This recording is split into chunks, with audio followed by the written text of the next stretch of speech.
இன்னைக்கு நம்ம எங்கே வந்திருக்கோம் அப்படின்னு பார்த்தீங்கன்னா சென்னை முகப்பேர் ஈஸ்டில் உள்ள ஒரு கபாப் சென்டருக்கு தான் வந்திருக்கிறோம். நீங்கள் அம்பத்தூர், அண்ணா நகர் இந்த மாதிரியான சைட்லலாம் இருந்தீங்க அப்படின்னா உங்களுக்கு பீஃப் கபாப் அந்த மாதிரிலாம் சாப்பிடணும்னு இன்ட்ரெஸ்ட் இருந்தால் ரொம்ப லாங்கில் போய் சாப்பிடுவீங்க. இப்போ வந்து பார்த்தீங்க அப்படின்னா முகப்பேர் ஈஸ்ட், அதாவது இந்த கல்டன் நகர் ரோடு இருக்குது பார்த்தீங்களா, எம்எம் ஹாஸ்பிட்டலுக்கு போகக்கூடிய அந்த கல்டன் நகர் ரோடுக்கு முன்னாடியே, அதாவது பார்த்தீங்கன்னா வேவ்ஸ்க்கும் எம்எம் ஹாஸ்பிட்டலுக்கும், அதாவது கல்டன் நகர் அந்த டேர்னிங்க்கும் இடையிலே வந்து பார்த்தீங்க அப்படின்னா இந்த கடை அமைஞ்சிருக்கு.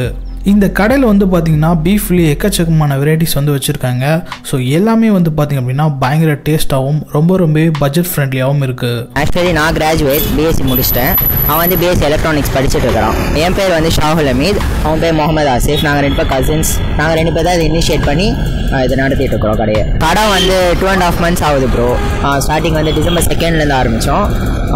ஃபெப் ஃபுல்லாக ஆகிடுச்சு. ஸோ 3.5 months, மோரோவர் 3 months ஆகுது ப்ரோ. மீட் எல்லாமே ஓட்டேரி தான் ப்ரோ. எங்களுக்கு தெரிஞ்சவங்க, எங்களுக்கு ஸ்டார்டிங்லேருந்து சப்போர்ட் பண்ணவங்க அவங்க எல்லாம் அங்கே இருக்காங்க. நாங்கள் ஸ்டார்டிங்கில் போய் கேட்டோம். 1 kgலேருந்து இப்போ வரைக்கும் சப்போர்ட் பண்ணிட்டு தான் இருக்கிறாங்க. ஸோ அதனால் அங்கே தான் வேறு எடுக்கிற ஐடியா இப்போதைக்கு இல்லை. தாஸ்மா நோட்டேரி ப்ரோ, அங்கே எங்களுக்கு ஸ்டார்டிங்லேருந்து சப்போர்ட் பண்ணுறாங்க, கறி சப்ளை பண்ணுறவங்க. ஸோ எங்களுக்கு பர்ஃபெக்டாக அங்கே மீட் கட் பண்ணி தரதுனால எங்களுக்கு அங்கே பிடிச்சி போச்சு. ஸ்டார்டிங்லேருந்து இப்போ வரைக்கும் அங்கே தான் எடுத்துகிட்டு இருக்கிறோம் கறி.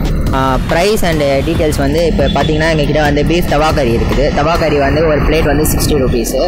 அப்புறம் வந்து பார்த்தீங்கன்னா பீஃப் ஷீக் இருக்குது, பீஃப் வீல் இருக்குது, பீஃப் ஃபால் இருக்குது. 3மே கபாப் ஐட்டம்ஸ், 3 வெரைட்டியில். ப்ளஸ் டிஃபன்ஸ்னு பார்த்தீங்கன்னா இடியாப்பம், சப்பாத்தி, இட்லி இருக்குது. சரில இப்போ வந்து எப்படின்னா பீஃப்லேயே இப்போ இவ்வளோ வெரைட்டிஸ் இருக்குது. இதுவே நாங்கள் போய் தெரிஞ்சுக்கிறனால தான் எங்களுக்கு தெரிஞ்சிச்சு. இன்னும் லேர்னிங் ப்ராசஸ் போயிட்டே தான் இருக்குது. பீஃப் மூலமாக நாங்கள் என்னென்ன டிஷ்ஷஸ் பண்ணலாம் அது இதுன்னு இப்போ நாங்கள் 2-3 நியூவாக இன்வென்ஷன் பண்ணி நாங்கள் கண்டுபிடிச்சி வச்சோம். பட்டு சில சிச்சுவேஷனால் அது இன்னும் போடாமல் இருக்கிறோம். பட் கூடிய சீக்கிரம் ஐடியாஸ் இருக்குது ப்ரோ, கண்டிப்பாக.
நீங்கள் கண்டிப்பாக முகப்பேர் ஈஸ்ட் சைடு வந்தீங்க அப்படின்னா மறக்காமல் இந்த கடையை விசிட் பண்ணுங்கள். இது போல் மேலும் நிறைய வீடியோஸை பார்க்க மறக்காமல் நம்ம சேனலை சப்ஸ்கிரைப் பண்ணுங்கள்.